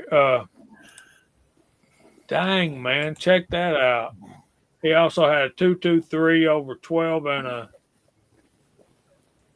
30/30/29 gauge. Never heard of those. Well, it's a mistype. If we were able to, I could line them up on the back wall. I've got most of those. I love those 24s. I got a bunch of them. Yeah, that is so cool. That was first gun I ever hunted with, and I'd love to find me one, and I will one day. Yeah, Fuzz said 20 gauge. Okay. So, Hillbilly and Gene, what our topic tonight is, what projectiles do you like for deer hunting? What load has worked for you deer hunting? And Gene, I know it's been a long time since you deer hunted, but oh yeah, I wouldn't have no clue. I would guess that it would have been the Remington Corlock back in the day. Yes, sir. Still a good bullet. Still is. Deadliest mushroom in the woods. I've taken a lot of them. I mean, we used the original 35 Remington I had when I was a kid when we went deer hunting. So, and Grandpa had a bunch of those boxes of Corlock ammunition when he passed. They got dug out. They got dug out of the closet when I received the firearm. So I imagine that's what we were using then. But I was a youngin'. I didn't. I had so much else things on my plate back then. It's like that was just. We went hunting just to spend time together. If we brought something home, we did. If we didn't, we didn't. It was no big deal. Yeah, and as soon as you left, you was thinking about what's that stuff inside Stretch Armstrong. Exactly. It was red. It was red corn syrup. It was corn syrup. That's so what was random. inside Stretch. That's so random. I love it. I'm out deer hunting with Pop, but as soon as I get home, I'm cutting that Stretch Armstrong open. I'm dying. I did. Inquiring. I haven't heard about a Stretch Armstrong in 40 years. Yeah, but I think all of us cut one apart just to see what happened. They work great for ballistic gel. I mean, they're Yeah, hard. It's amazing they stop bullets. Amazing. Mine got hit by napalm. The 12-year-old napalm. Yeah, you poured gas on it and set it on fire. Yes, sir. me and him and G.I. Joe with the Kung Fu grip, and I wish I still had them thing. I was such a destructive child. 9,000 Green Army men turned into a puddle. I used to build model airplanes and shove M80s up the jet engines and light them. Hey, it was total war, man. Total war. I like Torzak's answer to the topic tonight. It's 308 or 30-06 premium core like 150 grain. What about you, Hillbilly? You remember what you were using or what's worked well for you? Well, pretty much I use a lot of like Hornady with the nylon tips or whatever on ballistic tips. SSTs or they seem to work really well. But a lot of the 30-30s, I mean, you know, you're just good old just lead bullet, you know, has worked for years on the 30-30s and 35 Remingtons, you know.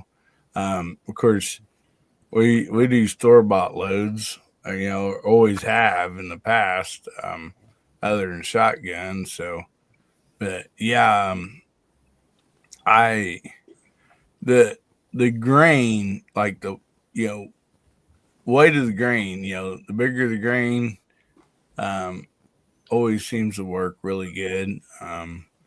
That's why, like this year, I mean, thinking about I thought about got the bolt action 350 Legend that one of my granddaughters will use. 300 Blackout is still open. So I'm trying to decide if to use that or the 8.6, that 300 grain bullet. I mean, my goodness. I have one right here. You know, what a monster. You know. Yeah. And, you know, it's just,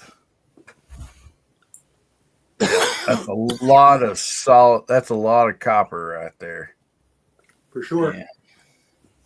What's that? If you're going to use subsonic, I would go with that 8.6 over the 300. Yeah. For a hunting bullet. Yeah. We'll be shooting suppressed with the 350 Legend. You know, whatever we use, we'll be doing all suppressed. And that's the reason I went 458 for subsonics, because it has a hunting bullet. Because that's where you get your power. You know, you get your power. Those heavy bullets give you a little more energy, give you a little bigger hole. Oh yeah. You don't always get expansion. You know, you start out big, you get big. Well, like we've all shot water jugs or whatever. And the expansion means a lot. I mean, I'm not taking anything away from expansion, but there's so much with energy. You know, I mean, you know, when you have that energy and expansion, like, you know, it's key, especially for, you know, a good, you know, takedown on an animal, you know, so they're not suffering. So you need that energy also. I don't think everybody overlooks or always overlooks, even in the theories and everything you read about, but we all know it, but we don't talk about it. Everybody loves expansion. Everybody loves to see that expanded big bullet. Well, if you start out with a big bullet to begin with, and you got a possibility of expansion, aren't you better off? Yeah. Yeah. Mm-hmm. Sure. And let's face it, weight for weight, subsonic. So if you've got no expansion, all you've got's a bigger hole. Which so my 500 grains in the 458, energy wise, velocity wise, are 44 magnums. Who wouldn't shoot a deer with a 44 magnum? Right. That's why I was going to show Kentucky. This bullet right here for a 300 blackout, that's 265 grains. That's cast, powder coated. It's longer than the case. Yeah. It's longer than the case. It looks like red lipstick sticking out of the case. But I shot it into ballistics gel, and it turned into a turkey turd. I mean, it looked like that. It was nasty. It was nasty. It would leave a nasty wound, but you couldn't rely on expansion. So you just rely on what. Well, Jamie, I'm going to take this time to exit out, but I was sitting here thinking, so Hillbilly brought it up on a show not too long ago. Well, it's been a few months ago. Don't be blaming me for stuff. That he was going to acquire a 35 Remington. It just so happens that 35 Remington was for me. Yep. And we're squared away, and that's going to be going out to him here in a few days. But Jamie, what do you think? I should go hunting with it tomorrow, and if I kill one, cut a notch in his stock? Yes. Yes. Yes. Absolutely. Yes. Let me Yeah. put Especially it if to you like this, brother. gouge a notch in it with the tines of the antler. Yeah, I'll just put it to you just like send the this. back straps with that when you send that. I would rather you use his 35 Remington than that subsonic 300 blackout thing. I feel you. Yep. Well, Chad's got more than one 35 Remington Marlin, so Yeah, but, I know yeah. he does. I got another in layaway.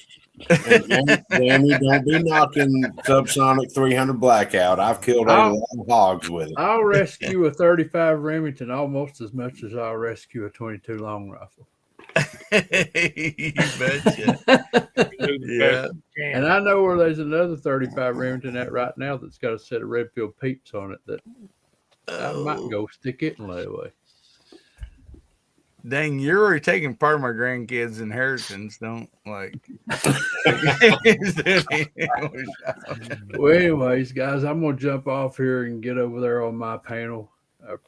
Glad to be here tonight. Good conversation. Those that are still hunting, I hope you get a big one. That's what I'm going to try to do tomorrow. I got rumor today that there is a giant where I plan on hunting tomorrow. So I hope me and him cross paths. Awesome. I wish you the best. Always good to see you. You're always welcome. Chad, God love you, brother. Your boy. And y'all come over see me after y'all get off this show. We got a show going on over called Let's Talk Bench Rest, and we're going to have Elijah tonight from Day at the Range, and we're going to talk about his challenge targets and his shooting equipment, and Awesome. should be a good time over there. So come over see us. Cool. But I'm going to exit out of here and get over into my green room, and I appreciate you having me, Jamie. Well, thanks for being here, brother. We Have a good night. enjoy it. We'll see you later, Chad. All right, Chad. Always. See you, bud. I took my 35 Remington out to the range. I loaded it with some Awesome. tack, and I used CW's 200 grain gas checks. And I sent Jamie a picture of the target. And yeah, I was 3 of them went in one hole. I mean, it just made one big hole. Woo!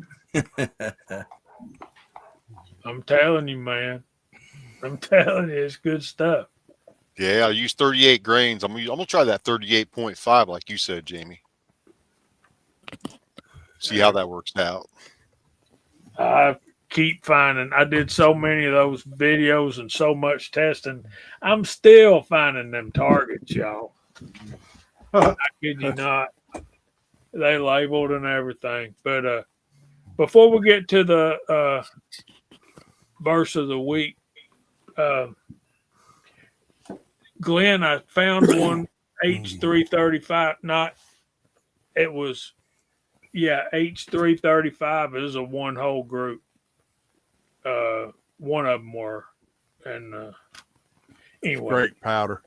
that's a different different topic for a different day. Anybody else got anything to say about their favorite hunting bullet before we get to the verse of the week? I haven't said anything at all yet. You said that you like the Sierra Game King. Yeah. I have been using those before I started reloading. Core locks and silver tips is all we've ever used. And those work great. And then I changed to when I started reloading, I did the Sierra Game Kings for 30 something years. And I just changed to the tipped ones. And I've taken a couple deer with those. And I also use pure lead in air guns. Talking about subsonic. Those are subsonic. Drop awesome. deer dead. Yeah. I have not had the privilege of taking a deer with a hand-loaded projectile. Really? All of mine have been. It's a good feeling. It's a good feeling. I'm sure it is, and I can't wait to experience it. Well, I can't remember the last one I Like- took with a factory load, so I guess we balance Amen. each other out. Yeah, there you go. That's what I use It's, right now. It's like catching a fish on a fly you tied. You know, Right. it's cool. Right. Yeah, when you When you cast the your own bullet. bullet. Yeah, when you cast your own bullet, load it, and then take something. That's an even better element to it. Jamie sent me a picture a couple of years ago, and I was like, dude, you made everything except the brass, and you took that deer with it. Congrats.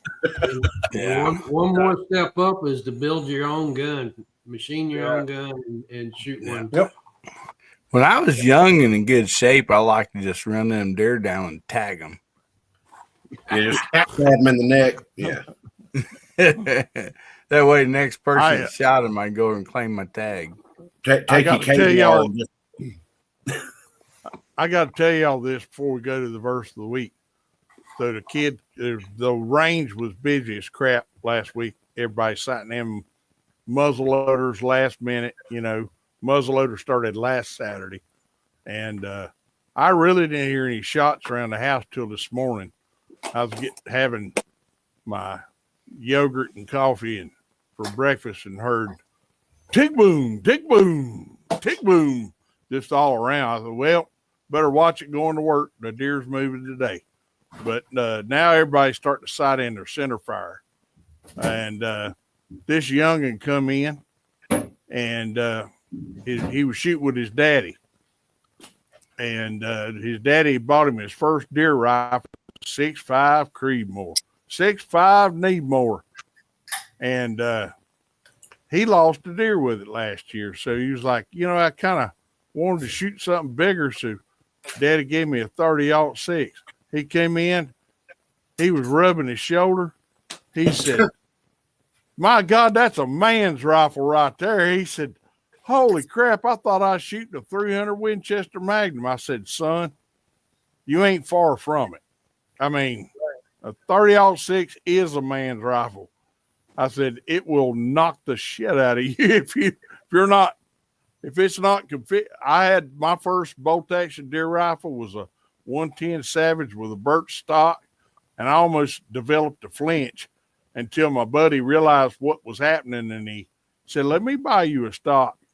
He bought me a Bell & Carlson stock, and it changed that rifle. I still got it. It's sitting right back behind me. Those It early changed Bell's that rifle. They had some different drop, and they were a very straight line. They did a really good job with recoil. Oh yeah. Yeah. And just the fiberglass itself absorbed recoil so much better. But that birch stock delivered it straight to your face. It would just eat you up. if you're not holding on to a 30-06, it'll hurt. Me and my Bushnell 4-power, I was kicking butt at 20 years old. Yeah. Yeah.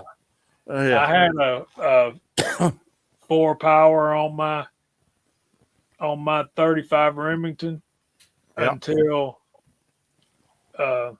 that's the scope I put on that rifle when I bought it when I graduated high school. It was a Japanese Tasco, as a matter Yes, of fact. sir. Good scope.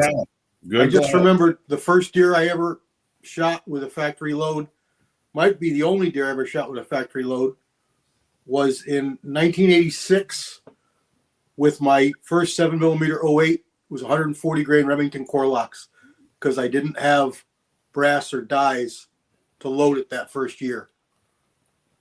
I had factory Remington 140 core locks, and I shot an 8 point buck with that.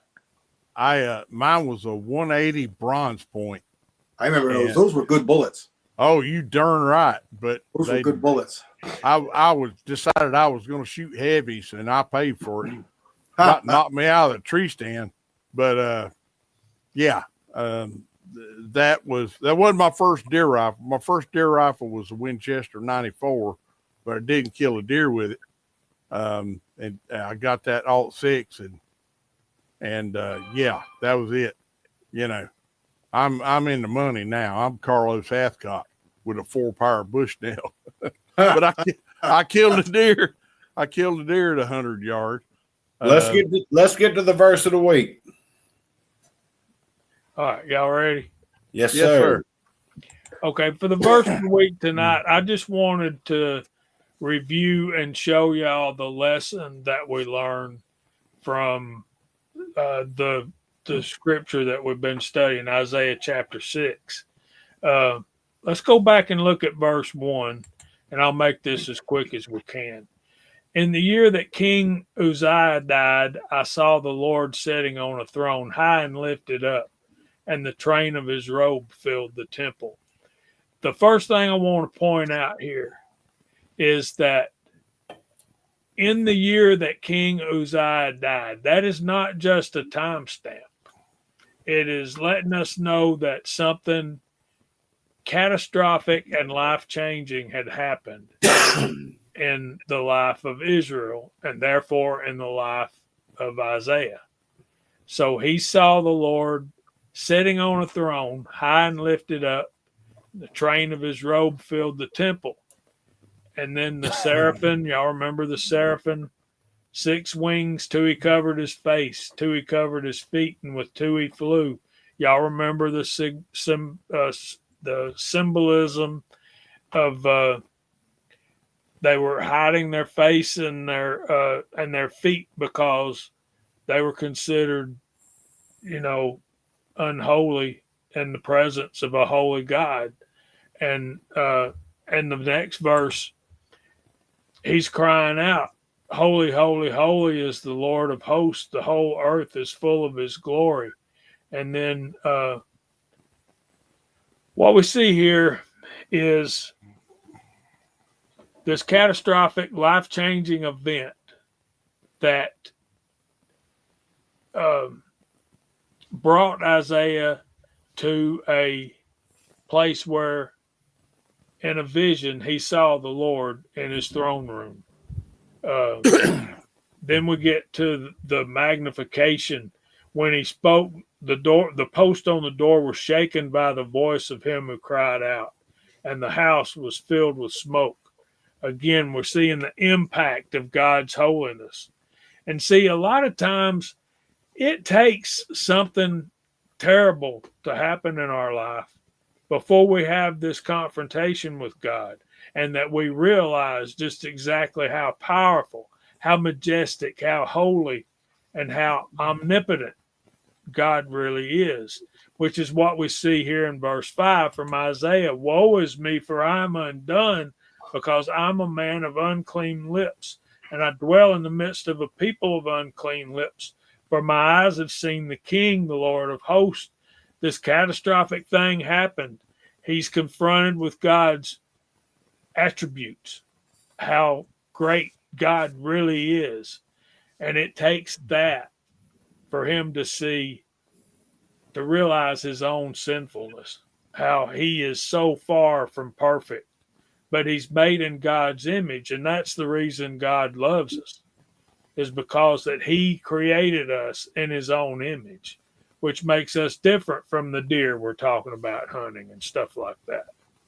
So then one of the seraphim here flew to me, and in his hands he had a live coal, which he had taken with the tongs from the altar, And he touched my mouth with it and said, Behold, it has touched your lips, your iniquity is taken away, and your sin is purged. All right, so when we have this catastrophic event, we're faced with the holiness, the greatness, the omnipotence of a holy and just God. And we realize that our own sin separates us from that holy God. We realize and we confess our sin. And God is gracious and merciful enough to purge that sin from us and to save us. Then, after he is purged, after you are cleansed, who shall I send and who will go for us? And I said, Here I am, send me. It's only after that we have repented of our sin and we got to realize who God is first. We got to realize how holy he is. We have to realize that we are not. And then he cleanses us, and then he'll offer us things to do in his service. And here's what we're seeing is Isaiah asking God to send him. And he said, Go tell this people, keep on hearing. What the key point here is God says go. But after all of these steps are taken and you volunteered to go, and then the rest of this chapter is the message of what God has prepared for the nation of Israel and its judgment, and because they had drifted so far from God. And even Isaiah down in verse 11 says, Lord, how long? And God answers him. And it's not a good outcome. It's not a good prophecy, but it's what the Lord has for Isaiah to do in that particular time of history. So does that make sense? We've got to most of the time it takes that catastrophic event in our life for us to see God as holy as he is. And then we realize our own sin. We repent and God cleanses us. Then after he cleanses us, he sends us if we're willing to go. That makes sense? Yes, sir. Yes, sir. And that's our verse of the week for tonight.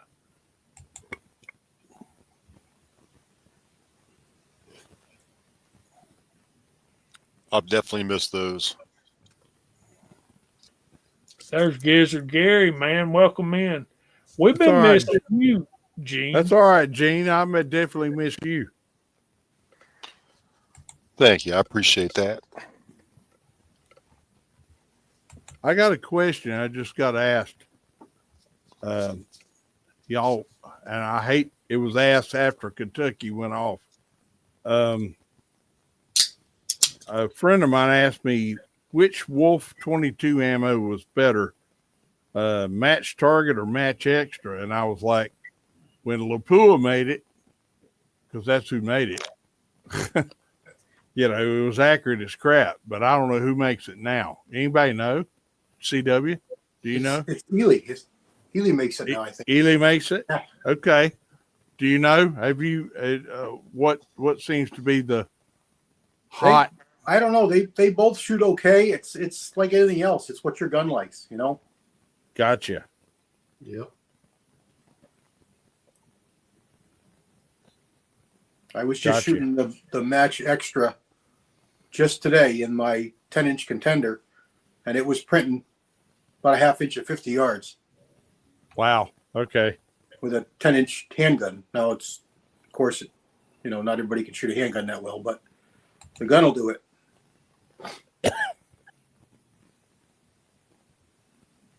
This is my partner, and he's had an operation. He's in a wheelchair, and he's had an operation. He has to lay flat on his back. He's laid flat on his back for 4 weeks. He can only elevate his head about 15 degrees. But he's been making orders for us. I'll put stuff in stock, and he'll text me. I'll text him.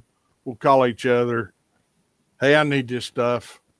He pulled a whammy on me last week and said, hey, I delayed the order. I ordered a Colt Delta Elite for myself. I was like, damn it, man, stop it. I need some hunting stuff.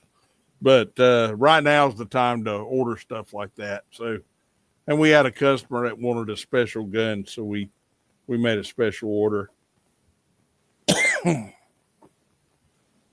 That Colt Delta Elite was 10 millimeter, beautiful. I got one, serial number 113. Ooh. DW113. You were the Miami Vice DE. dude. DE Yeah. 113. You were the Miami Vice dude. Yeah, I hear you. 1987, I ordered that. Right from Colt. Well, they're still pretty. I ordered that and I have a customer that loves weird stuff. I mean, weird stuff. He ordered a Ruger Super Red Hawk and 22 Hornet. Yeah. And that thing's heavier than my 44 mag because it's got more metal in it. You know. Oh, yeah. That cylinder's a chunk. Drop it down, break your toe. Yeah. No kidding. I'm like, that thing ain't going to even buck. You know, you lay it up on the sandbag, it's going to be like, so. Is it an 8-shot, 10-shot? What is it? I didn't even look. He opened up the cylinder. There was a lot of holes in that thing. I think it's 10. I think it's 10. I'd have to look it up and tell you. But I don't question when they want stuff. I just order it. You know, they're one of my high-end customers. So I always write a check. They never pay cash. They always write a check and they want a receipt. Okay, whatever. I don't care. That's fine with me. But You're thinking the Bren 10, Glenn. Yeah, Bren 10 was that was the real Miami Vice gun. Yep. Jeff Cooper was a big fan of the Bren 10. And let's see. We got to start going through the room and clear the deck. But 18, they all had mini 14s. Yeah. Oh my God, my cousin went through that whole phase. Da, da, da, da, da. I said, Doug, all you need is a black van. That's all you need. You know, Red and pinstripes and a mohawk haircut. Well, that would be infinitely better than a white van with no windows. That said free candy on the side of it. Free ammo. Yeah. Free primers. I think that white van thing only counts as it's a Chevy Astro van. Mm-hmm. I don't know, man. I don't know that. I don't know. 40 Econo Line's the free candy thing. Yeah. The A-Team was a GMC. What the hell do they call it? Chevy something. Chevy GMC something. It was a GMC. I can't remember exactly what they called it. Bandura? The Safari replaced it. But, yeah, the old square body was oh, crap. What was it? I don't know. You Google guys, Google it. Oh, we're nerding out now. This is great. Well, let's start going through the room, clear the deck for. Let's talk about bench rest with Kentucky Outdoors, rimfire and hobbies, whatever. Well, who goes where and when? Yeah. You can go first, Kyle. All right, I'll do it. I'm not scared. I got a little semi-emergency electrical work happening at the house. Nothing stupid, but things need to be done before things get bad.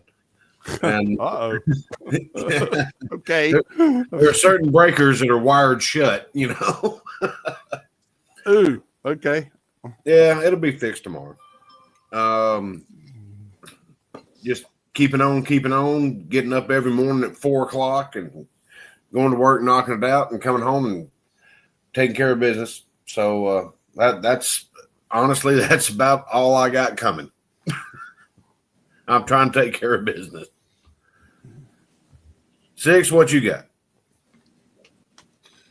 Oh, not a lot coming up. I got a bunch of housework, and I need to work on a couple of vehicles.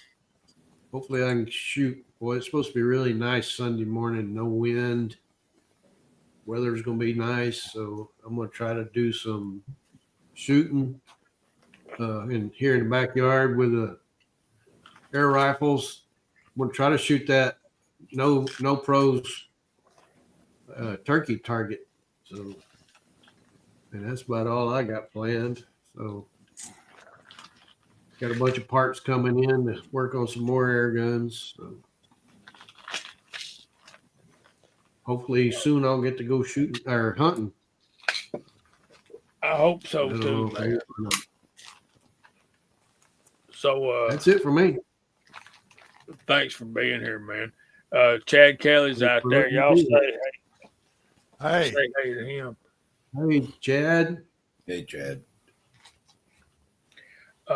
Okay. Rebel, what you got coming up this week? well, working and my business partner's texted me about wolf ammo. But he said he'd get what he could. Muzzle loaders in. I spent a few hours up in the box last weekend. Front moving through was rather warm. No deer were moving. We'll see what happens. Maybe tomorrow evening. We're allowed to hunt here on Sunday as long as it's not during church hours. Might do it Sunday evening, might not. I don't know. But I've got an inline, which I find rather controversial. I know a lot of states go primitive and then this and then that. The scope's obviously a great aiming device. I certainly like my Thompson Center Renegade. I've killed a lot of stuff with it, but that front sight blade looks like a 2x6, so when you get much past 75 yards, you're covering up the deer. But I've killed them further than that, but I'll take the inline, and I still shoot loose powder. I still think that's the most accurate. I shoot 85 grains of Pyrodex. I don't shoot 100 grains. The deer don't seem to care. It puts a hole right through them. I shoot a power belt bullet, which is a modern version of a mini ball. So next year, I don't know. I might hunt with that Thompson Center with Great Plains bullet, 385 grain hollow point leads, just for the heck of it, just for nostalgia. But I'll limit myself pretty much. But I'm not going to shoot anything. That's not a good time to take does. I'll watch, let them walk. If something big walks by, fine, I'll shoot it. But I'll take meat during rifle season. Anyway, that's all I got. Thanks for being here, my brother. You're welcome. Mr. Gene. We're so Well, glad you showed up tonight, man.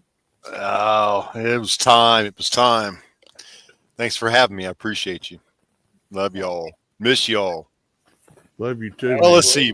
What's out? Let's see. I would not be expecting any videos from me anytime soon. I am going to start working on my Rumble channel.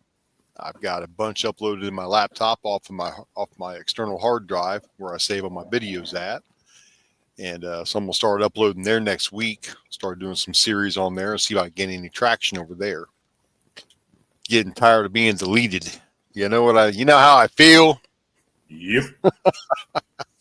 But a Republic Ammunition, if you're a VIP member over there, you already get your member discount, right? Well, now he's on certain products at certain times, per se, like Barnes bullets. There's going to be an extra 5% for members. So your member discount plus another 5% off. And we have in stock every Barnes bullet made. We have all of them. Wow, that's cool. 6, I stocked them today. 6 industrial steel shelves high. 14 feet. Your fingertips are sore. Man, we've been working hard. We've got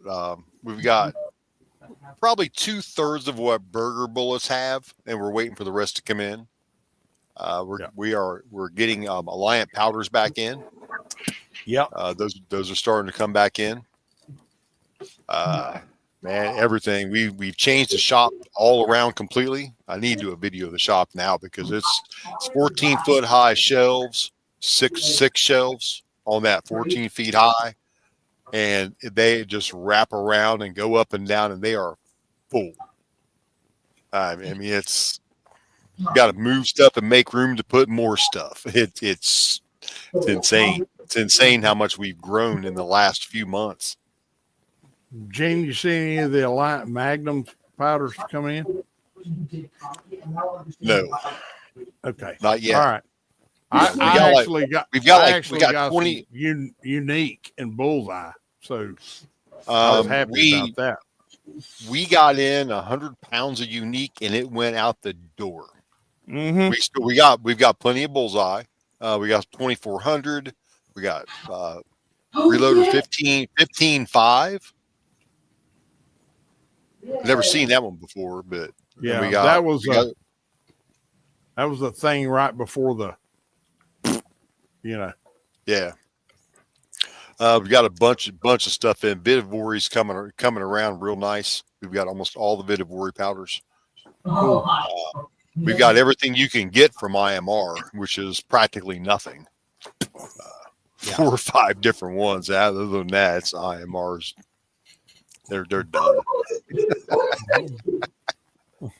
But thanks for having me on. I appreciate everybody, and man, always remember to keep blowing that smoke.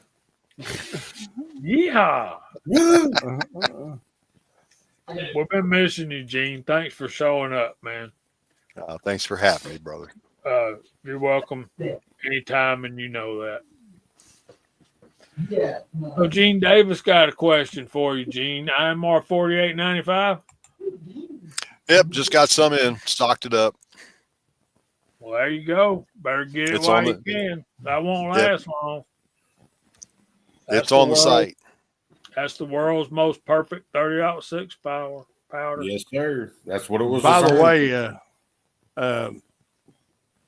my wife still says y'all are the coolest group of people I've ever brought in to the house. Of course. She said, what a sweet group of guys and gal, Yeah.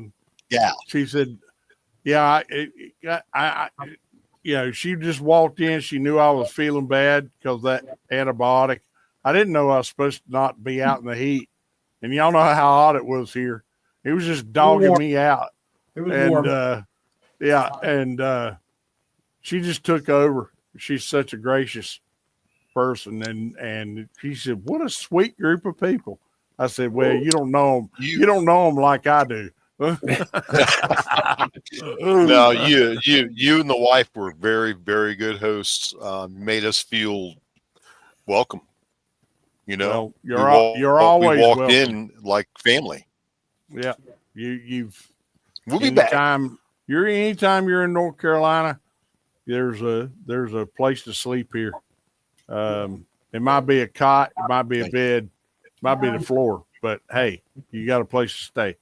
Hey, Can't argue with that. There you go. I think the word me. I think that in that word me and the word free. Yeah, yeah. Yeah, that's it. All right, Mr. CW, what you got coming up this week? I got a video featuring Uncle Bob coming up. All right, Uncle Bob. We went to a local shop, and in the bottom of the case in the back corner was this contender that was calling out to me. I got looking at it, and there was 3 barrels, a carbine, a pistol rug, some dies, and I said to the girl, I said, "Hey, there's what's the price on these barrels?" She said, "Oh, everything's labeled." I said, "No, I'm that's why I'm asking, because there's no label on them." "Well, that's because they all come with the carbine." I said, "Oh, it's a package." He says, "Yeah." So I look at the carbine, and I'm not going to say the cost because nothing's for sale here, but it was a very good price. And I said, "Uncle Bob," I said, "well, this stock is left-handed, and I already have these calibers, and you should buy this." He looks at it. He says, "Really?" I said, "Well," I said, "that scope is X, that barrel is X, that barrel is X, that scope on that other barrel is X, those dies are X, all that brass is X, and that number is like 2.5 times what the number on that ticker is over there." He says, "Really?" I says, "Yeah. Even if you bought this and you were a really WHORE and you just parted this out, you'd make some dollars." He said, "Well, I'm not going to do that." I said, "I didn't think you would, but I'm telling you, it's a good deal." So he bought it. And I did a video today, and it's going to be out on December 8th, I think it's going to post. And he loves it. It shoots great. It's a lot of fun. And I'll leave the suspense there. But it's a beautiful custom wood rifle, contender carbine, custom wood, Leopold scopes, Burris scopes. Really, really nice high dollar stuff.